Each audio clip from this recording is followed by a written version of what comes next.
ఒక film director పైన కానివ్వండి, ఒక ఫిల్మ్ వెటర్నరీ సంబంధించిన వ్యక్తి పైన కానివ్వండి, 5 పుస్తకాలు రావడం అంటే ఇప్పటివరకు చూడలే నేను. ఇప్పటివరకు ఇది 5th బుక్. మీరు రాసినవి కాకుండా మీ పైన వస్తున్న 5వ పుస్తకం. ఇంకొక 3 పైప్ లైన్ లో ఉన్నాయి. సో ఇది మీకు ఎలా అనిపిస్తుంది అసలు? ఏంటి మీరు ఇది మీ ఇంపాక్ట్ ఒక డైరెక్టర్ గానా, లేకుంటే ఒక ఫిలాసఫర్ గానా, మీ రామోయిజం ద్వారానా, దేని వల్ల అసలు ఇన్ని పుస్తకాలు మీ పైన వస్తున్నాయి? How do you feel about this? I definitely feel Ramoism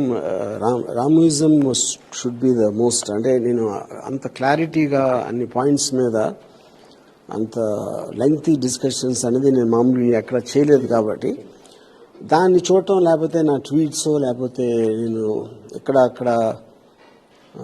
ఏళ్ళు పెట్టి జనాలకు చిరాకు తెప్పించడం పొలిటికల్గా కానీ సినిమా ఇండస్ట్రీలో కానీ వాటన్నిటి నుంచి ఒక మిక్స్చర్ ఏదో వచ్చింది.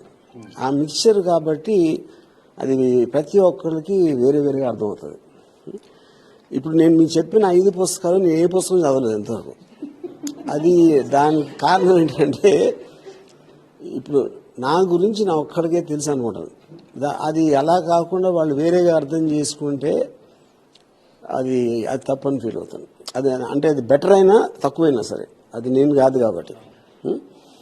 ఇప్పుడు నేను నా ఇష్టం బుక్లో ఒకటి రాశాను, ఒక లైన్, నేను చెప్పిన దానికి అర్థం మీరు అర్థం చేసుకునేదాన్ని.